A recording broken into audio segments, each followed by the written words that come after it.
Hello दोस्तों, आपका horror story channel पर स्वागत है। मैं आपकी दोस्त ने एक नई कहानी लेकर हाजिर। आज की हमारी कहानी का टाइटल है माजी। लेकिन कहानी को शुरू करने से पहले अगर इस चैनल पर कोई नया है तो प्लीज़ चैनल को सब्सक्राइब करना ना भूलें। तो चलिए विदाउट वेस्टिंग अ टाइम कहानी को शुरू करें। आज सुमन बहुत खुश तो थी, पर पापा को छोड़कर जाना है ये सोचकर थोड़ा उदास भी थी। उसकी आज ही राजन से नई शादी हुई थी। शादी बस कुछ 4 मेहमानों में ही हुई थी। सुमन के पापा, उसकी बहन स्वाति का पति और उसके बुआ का लड़का रवि। राजन छोटा था तभी उसके पापा गुजर गए थे और माँ इस शादी को तैयार नहीं थी और बाकी कोई अपना कहे ऐसा उसका इस दुनिया में कोई नहीं था। माता के मंदिर में सिंपल तरीके से शादी हुई। कल राजन का ऑफिस था तो उनको आज ही चंद्रपुर जाना था। शाम 4 की ट्रेन लेकर वो लोग नागपुर से चंद्रपुर के लिए निकल गए। 5 घंटे का सफ़र करके वो लोग चंद्रपुर से 15 किलोमीटर दूर एक पुराने घर के सामने आकर रुके। घर पुराना सा था और खंडर सा था, कोई लाइट भी नहीं थी। घर पहुंचकर जब कोई स्वागत को नहीं आया तो राजन ने सुमन से कहा, लगता है माँ सो गई होगी, उन्हें जल्दी सोने की आदत है और ये गाँव है, यहाँ लाइट भी आती जाती रहती है। रुको मैं दिया जलाता हूँ। राजन ने सुमन को घर के दरवाजे से अंदर लाते हुए कहा। अंदर आकर उसने दिया लगाया। दिए के उजाले में सुमन ने सारा रूम निहारा। सुमन चलो मैं तुम्हें अपना रूम दिखाता हूँ। हमारे सामने वाला कमरा माँ का है, ऊपर ऐसे ही 2 और कमरे, एक स्टोर रूम है और एक अभी बंद है और ऊपर छत है। सुमन बस हाँ कर रही थी। जल्दी में हुई शादी और ये पुराना सगन, ये सब देखकर वो घबरा रही थी। तभी बाजू वाले कमरे से आवाज़ आई, राजन ज़रा इधर तो आना, लगता है माँ बुला रही, कहकर राजन चला गया। सुमन भी फ्रेश होकर लेटी ही थी कि तभी राजन की माँ ने आवाज़ दी, बहू सो गई हो क्या, मैं अंदर आऊँ। सुमन ने हाँ माँ जी कहकर उठ गई। राजन की माँ में एक महाराष्ट्रियन औरत थी, नवारी साड़ी और सर पर पूरा घूंघट। उनका चेहरा भी नजर नहीं आ रहा था। उन्होंने सुमन से कहा, मेरा राजन बहुत अच्छा है, अब जो हो गया सो हो गया, अब तो शादी भी हो चुकी है, तुम लोग खुश रहो। इतना कहकर जब तक सुमन उठकर उनके पैर पड़ पाती तब तक राजन की माँ जा चुकी थी। सुमन ने सोचा, माँ जी तो अच्छे हैं, मैं खामोखा ही कुछ भी सोच रही थी। और राजन ने कहा था कि माँ पुराने ख्यालात की, तो उसने ज़्यादा कुछ नहीं सोचा। अब तक राजन भी आ गया था। उसने कहा, माँ कैसी लगी? वो बहुत अच्छी है, अब तुम भी दिल में कुछ गिला मत रखना। चलो अब हम सो जाते हैं, कहकर दोनों सो गए। सारा दिन की थकान और रात को लेट सोने की वजह से सुमन की नींद देर से जागी। उठने के बाद उसने आसपास देखा तो राजन कहीं नजर नहीं आ रहा था। पास ही में एक चिट्ठी मिली, उसमें लिखा था, मैं ऑफिस जा रहा हूँ, अगर तुम उठ जाओ तो फ्रेश हो जाना और अपने लिए खाना बनाकर खा लेना। माँ की तबीयत खराब है तो वो आज रूम में ही रहेंगी, जब तक माँ तुमको ना बुलाए उनके कमरे में मत जाना। चिट्ठी पढ़ने के बाद सुमन फ्रेश हो गई और किचन में आ गई। अपने लिए चाय बनाई और पीने वाली थी कि आवाज़ आई, बहू ज़रा ऊपर आना, सासू माँ ने आवाज़ दी थी। सुमन ने चाय का कप वहीं रखा और ऊपर चल गई। दरवाजे को बस आड़ा ही क्या हुआ था तो सुमन ने बिना आवाज़ दिए अंदर आ गई। माँ जी एक पुरानी सी कुर्सी पर सर पर पल्लू लेके खिड़की की तरफ मुँह करके बैठी थी। सुमन को बस उनकी पीठी दिखाई दे रही थी। सुनो मेरे लिए चाय लाना, और आज मैं खाना नहीं खाऊंगी तो तुम खा लेना, और सुनो आइंदा मेरे कमरे में आओ तो आवाज़ देकर आना, अभी जाओ और चाय लाओ। हाँ माँ जी कहकर सुमन चाय लाने चली गई। चाय बनाकर ऊपर लेकर आई। ऊपर आई और आवाज़ दिया, माँ जी मैं अंदर आऊँ? हाँ की आवाज़ आई। हाँ अंदर आओ और कप टेबल पर रख देना, मैं नहा रही हूँ। सुमन ने कप टेबल पर रखा और सारे कमरे को निहारने लगी। रूम पूरा दूध से भरा हुआ था। ऐसे लग रहा था मानो सर्दियों से कोई यहाँ नहीं रहता और ना ही आसपास कोई दवाई थी। मैंने तो कहा था कि माँ बीमार है, पर यहाँ तो कोई दवाई हुई नहीं। इससे पहले कि सुमन ज़्यादा कुछ सोच पाती, माँ जी रूम के बाहर चली। तभी सुमन ने चाय का कप वहाँ रखा और उनके रूम से बाहर चली गई। सुमन ने अपने लिए खाना बनाया। खाना खाकर वो बाहर गई। आंगन में आसपास दूर तक कोई घर नहीं नजर आ रहा था। ये सब देखकर सुमन घबरा गई और वो अपने कमरे में आकर सो गई। सुमन की आवाज़ से उसकी नींद खुली। राजन अब तक आ चुका था।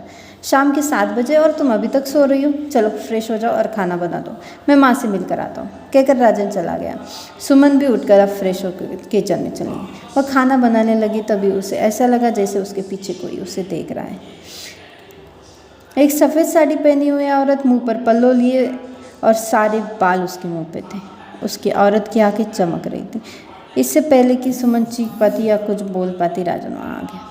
वह औरत कहीं गायब हो गई। सुनो खाना बना या नहीं? मेरी और माँ की प्लेट लगा दो, हम लोग ऊपर रूम में ही खाएंगे, कहकर राजन 2 प्लेट लेकर ऊपर चला गया। सुमन ने भी खाना खा लिया। राजन को गए हुए अब 1 घंटा हो चुका था, वो अभी तक वापस नहीं आए। सुमन भी सब काम निपटाकर अपने कमरे में चली गई। कमरे में आकर देखा तो राजन पहले से ही सो रहा था। सुमन भी उसके पास जाकर सो गई। करीब 3 बजे के आसपास उसकी कोई चीज़ गिरने की वजह से नींद खुली। जागकर उसने कमरे के बाहर आकर देखा तो कोई औरत सीढ़ियों से ऊपर जा रही थी। वही औरत थी जो सुमन को किचन में दिखाई दी थी। सुमन भी उसके पीछे पीछे ऊपर स्टोर रूम में गई। वहाँ जाते ही कमरे की लाइट ऑन ऑफ हो रही थी और फैन से उस औरत की लाश लटकी हुई थी। वो लाश सुमन को ही घूर जा रही थी। सुमन चिल्लाती उससे पहले ही पीछे से किसी ने उसके कंधे पे हाथ रखा। सुमन ने पीछे देखा तो वही औरत थी। सुमन घबरा के नीचे आ गई। उसने राजन को जगाया और सब बात बताई। वो उसे लेकर ऊपर आ गई। राजन आना तो नहीं चाह रहा था, फिर भी वो उसे ज़बरदस्ती लेकर आई। राजन ने बाहर से ही उस कमरे को अंदर झाँक कर देखा। कहाँ कौन है? चलो, तुम थक गई हो, सपना देखा होगा, कहकर उसने सुमन को नीचे लेकर आए और वो दोनों अपने कमरे में जाकर सो गए। वो लोग तो सो गए थे, लेकिन वो औरत उन्हें खिड़की में से खड़े गुस्से से घूर रही थी। सुबह सुमन उठी उससे पहले ही राजन जा चुका था। आज भी कल की तरह एक चिट्ठी उसके पास रखी हुई थी। उसमें वही सब लिखा था जो कल कहा था। सुमन उठकर फ्रेश हो गई। उसने खाना बनाया, तभी आवाज़ आई, सुमन सुमन ज़रा चाय लाना। सुमन चाय लेकर माँ जी के कमरे में। हमेशा की तरह वो वही उसी पुरानी कुर्सी पर बैठी हुई थी और आज भी उनका चेहरा पूरा घूंघट से ढका हुआ था। सुमन को बस उनकी पीठी दिखाई दे रही थी। सुमन ने चाय का कप टेबल पर रखा और नीचे आ गई। वो सोच रही थी कि सब कुछ कितना अजीब सा है। माँ जी अपना चेहरा क्यों नहीं दिखाती? और ये घर, यहाँ आसपास कोई घर भी नहीं है और वो रात को दिखी हुई औरत। मुझे इस घर में पहले क्या हुआ है पता करना ही होगा। सुमन सारा दिन यही सोच रही थी। शाम हो गई पर राजन अभी तक घर नहीं आया था। अब रात के 8 बज चुके थे, लाइट भी जा चुकी थी। सुमन ने दिया लगाया और अपने कमरे में जा रही थी। तभी कुछ गिरने की आवाज़ सुनकर सुमन माँ जी के कमरे में चली गई। उसे लगा बेचारी बूढ़ी, जैसी भी है मेरी माँ जी है और राजन भी इस घर में नहीं है तो माँ जी की जिम्मेदारी मुझ पर आती। यह सोचकर उसने बिना आवाज़ दिए माँ जी के कमरे में चली गई। कमरे में जाकर उसने दिए का उजाला जब माँ जी के चेहरे पर पड़ा तो उसे झटका लगा, क्योंकि वो माँ जी कोई औरत नहीं बल्कि राजन था। राजन, आप माँ जी बनकर क्यों खड़े हो? और ये साड़ी कुमकुम सब कुछ क्या किया है ऐसे? राजन ऐसे खड़ा था मानो कुछ हुआ ही ना हो। उसने एक स्माइल दी और पीछे कोने की तरफ घूरा। सुमन ने भी जहाँ राजन देख रहा था वहीं नजरें दौड़ाई। पीछे कोने में देखा तो एक औरत पुरानी साड़ी पहनी हुई, कुमकुम, हरी चूड़ियाँ, सब कुछ लगाया हुआ सुमन को देखकर अजीब सी हंसी हंस रही थी। सुमन ने ज़रा भी देर नहीं की, दिया वहीं फेंक दिया और ऊपर की ओर भागी। राजन भी उसके पीछे पीछे ऊपर भाग रहा था। सुमन ने स्टोर रूम में जाके दरवाज़ा बंद कर दिया। अंदर वही औरत थी जो सुमन को बार बार दिखाई दे रही थी। वो औरत सुमन को देखकर जोर जोर से रो रही थी और कह रही थी, ये लोग तुम्हें भी मार देंगे। तभी उसका चेहरा सुमन ने देखा और एक चीख उसके मुंह से निकल गई। उसका चेहरा पूरी तरह से जला हुआ था और वो उसी को घूर रही थी। सुमन उठी और वहाँ से खिड़की से झाँक कर राजन देखा। राजन भी बार बार दरवाज़ा बजा रहा था और सुमन को धमकियाँ दे रहा था। उसने खिड़की से झाँक कर देखा तो नीचे एक पाइप जा रहा था। सुमन ने बिना कुछ सोचे और बिना कोई देर किए उस खिड़की से नीचे उतर गई और भागकर गेट के बाहर आ गई। बाहर जाकर उसने जब मुड़कर देखा तो आंगन में 6-7 औरतें घूम रही थी, चीख रही थी, चिल्ला रही थी, रो रही थी। शायद वो ये सोच रही होंगी कि हम यहाँ से क्यों नहीं निकल पाए। सुमन ने भागकर चंद्रपुर गई। वहाँ के पुलिस स्टेशन जाकर उसने सब बताया, पर कोई भी उसके बात पर यकीन नहीं कर रहा था। जब सुमन ने बहुत जिद की तो वो सुमन के साथ उस घर में आ गए।